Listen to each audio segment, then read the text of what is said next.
Tá, amigos, aqui eu sou o Matheus Chibus do canal Seeker Em primeiro lugar, queria pedir a todos vocês que se inscrevam nesse canal, que deem um like, sejam do nível 3 desse canal, para que possam fazer o nosso curso de sobrevivência intelectual e que rezem por mim. Sigam-me nas minhas redes sociais, é importante. E peço a todos vocês que façam o meu curso de crítica cultural no KiwiFi. Vale muito a pena e se inscrevam no canal Mangá Eton. O link está aqui na descrição. Inscrevam-se todos. Eu mando aqui o link para uma live sobre bolsonarismo na cultura. Vejam, o Alexandre de Moraes impôs ao Jair Bolsonaro, em clima de condenação antecipada, uma tornozeleira eletrônica. Acho que eu não preciso falar muita coisa quanto ao que eu penso desse processo. Nem preciso, nem posso. O fato é que os Estados Unidos já tinham feito antes ameaça de sanções. No caso, que haveria uma taxa, uma tarifa de 50% sobre os produtos brasileiros exportados para os Estados Unidos.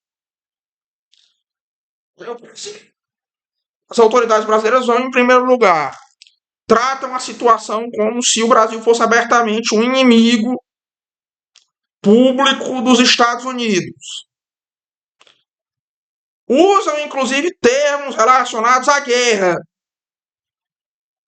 o que é algo muito curioso. Dizem que o Trump no Brasil estaria preso. E logo em seguida eles dobram a aposta.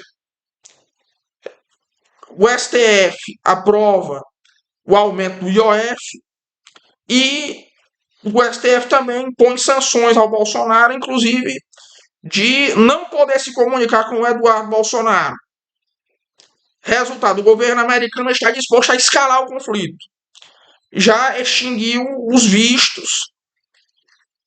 O tal do Marco Rubio, que é o secretário de Estado americano, lá da Flórida, salvo engano. Ele é um desses cubanos muito anticomunistas que foram para os Estados Unidos. Ele suspendeu os vistos dos membros do STF, do Procurador-Geral da República, do Rodrigo Pacheco e das famílias de todos. Parece, inclusive, que a família do Barroso será deportada para o Brasil em breve.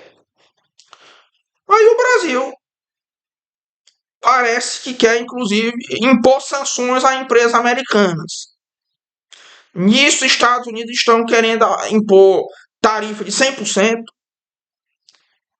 estão querendo suspender o Brasil do GPS e a OTAN estuda sanções militares contra o Brasil, que é um país que, diga-se de passagem, já enrolou a OTAN algumas vezes, né? Como naquele caso lá do Gripen.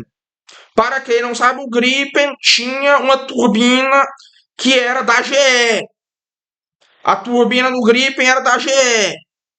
Aquilo ali, inclusive, foi uma grande esquisitice do molusco, que lá fora é bem conhecida até, mas que no Brasil, por alguma razão, a imprensa brasileira ocultou informações.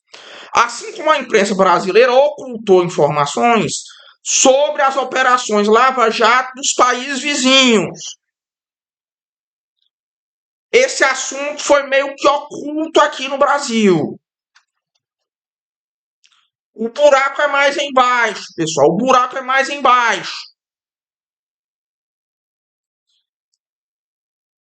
A Gripen ia falir naquela ocasião. A turbina era da GE. Não pode. O Tratado de Bruxelas não permite. É provável que o Brasil sofra algumas sanções nas coisas em que a OTAN tem algum portfólio, como é o caso de indústria aeronaval. O que, aliás, é um dos poucos setores industriais do Brasil que o PT não conseguiu destruir.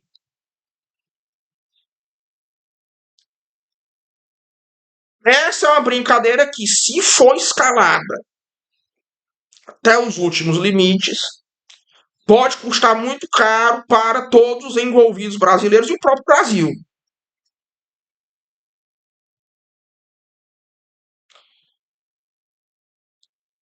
O governo brasileiro já está falando em sancionar Big Techs, em impor limite de remessa de dividendos por empresas americanas, né, que têm filiais no Brasil ou que detêm quinhões ou cotas de empresas brasileiras.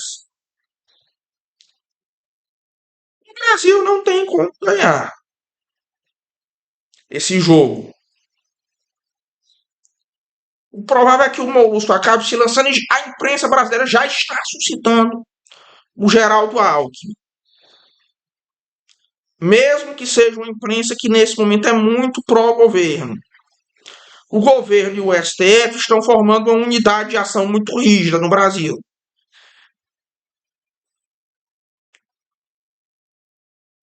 A OTAN já é hostil ao Brasil.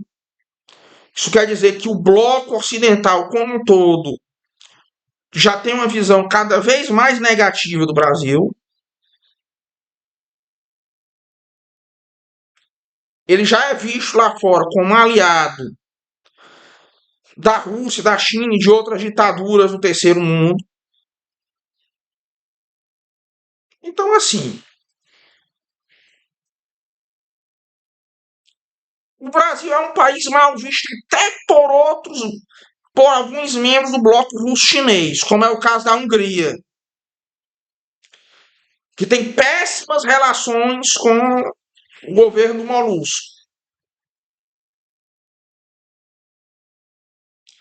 Nesse momento, como a The Economist, que é um dos jornais, uma das revistas, não sei se The Economist é uma revista ou um jornal, não estou lembrado agora, né? É uma revista, é uma revista, é uma revista. Que é uma das revistas. Hoje em dia, com a virtualização, essa distinção parou de fazer muito sentido, honestamente, né? Mas que é uma das revistas mais típicas e representativas do establishment global.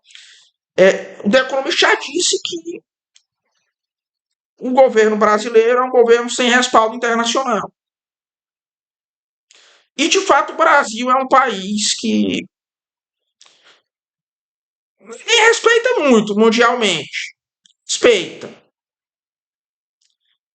Caio Francis, que era o jornalista brasileiro com maior rede de contatos nos Estados Unidos, dizia o seguinte, que quando houve a Constituição de 88, os investidores americanos, a elite americana que era interessada no Brasil foi unânime.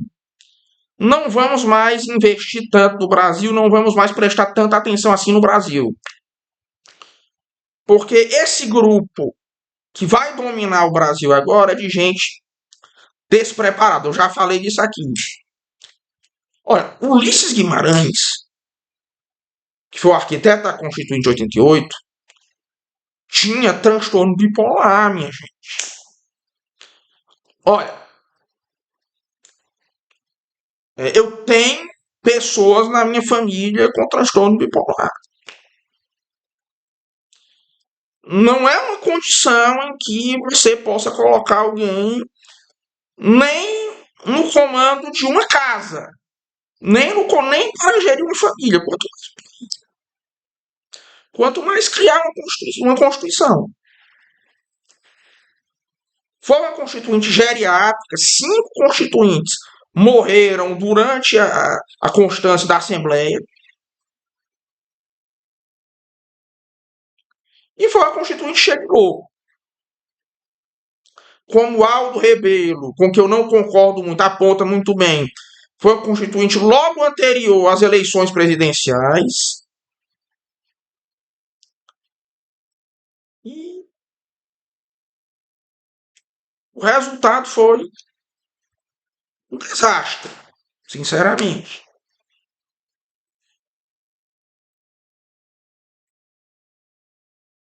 A elite brasileira, especialmente a de esquerda, tem uma visão muito ruim nos estudos em geopolítica.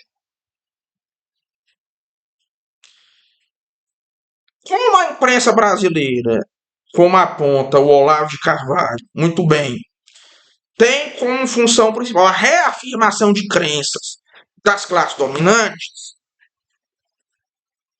o que acaba acontecendo é o seguinte, que a elite brasileira, em grande parte, crê muito piamente no seu poder e no fato de que e na ideia de que seria inabalável.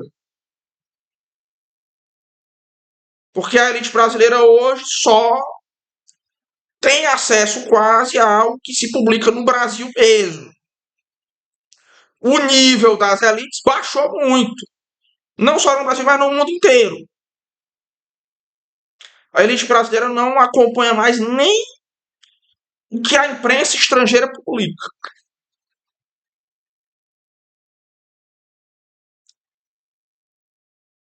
E diga-se de passagem, o Brasil é um país tão desacreditado que eu acho que há o único país cujos jornais e cuja imprensa ainda se preocupa em cobrir o Brasil é a Espanha,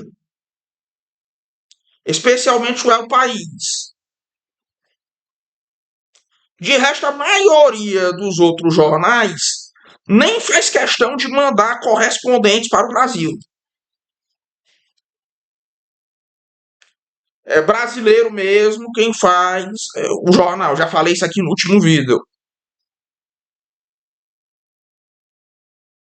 O país, em especial, tem uma característica muito ruim.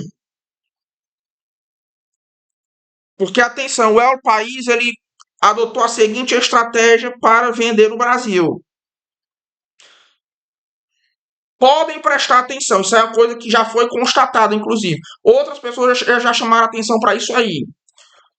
O El País ele pega uma mesma matéria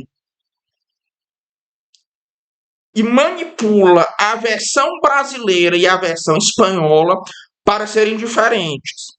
E a versão brasileira é sempre uma versão mais simpática à classe dominante e à esquerda. Sempre colocam um olho do texto que seja simpático ao que a esquerda prega. Às vezes colocam até sentidos opostos.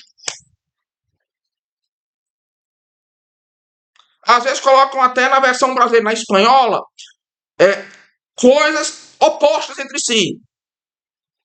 No governo Bolsonaro isso era muito comum. A versão brasileira ser muito mais crítica do Bolsonaro que a versão espanhola.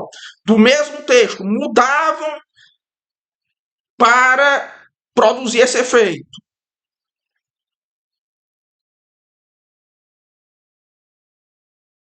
A versão brasileira é muito mais crítica ao Bolsonaro. Hoje, a versão brasileira é muito mais favorável ao Lula do que a versão internacional.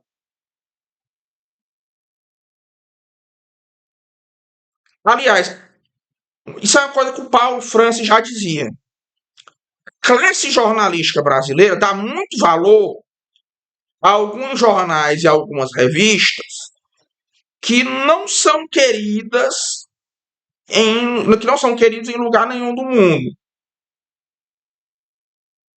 É o caso, por exemplo, do US Today, que ninguém mais leva a sério. Acho que nos anos 80 ninguém levava mais aquilo ali a sério. Botaram na cabeça que nos Estados Unidos o povo lê muito aquilo ali. O Paulo Francis já dizia. Ninguém lê aquilo ali. Hoje é aquilo mesmo. Hoje aquele não é lido mesmo. Né? É muito comum, por exemplo, no Brasil, né, se omitir também. É, sempre são os mesmos jornais. O Le Monde, né? A imprensa gosta de citar muito o Le Monde. O Libération francês é um jornal que é muito citado pela imprensa daqui do Brasil, né? Os jornais mais tipicamente esquerdistas.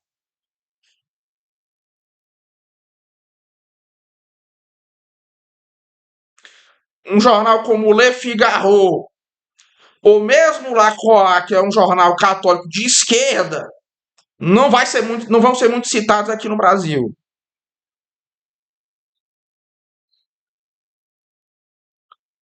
Agora, enfim, nós temos aqui uma conjunção de fatores que só pode levar à desordem da classe dominante, que, ao que tudo indica, vai se comportar de maneira cada vez mais errática, com consequências imprevisíveis.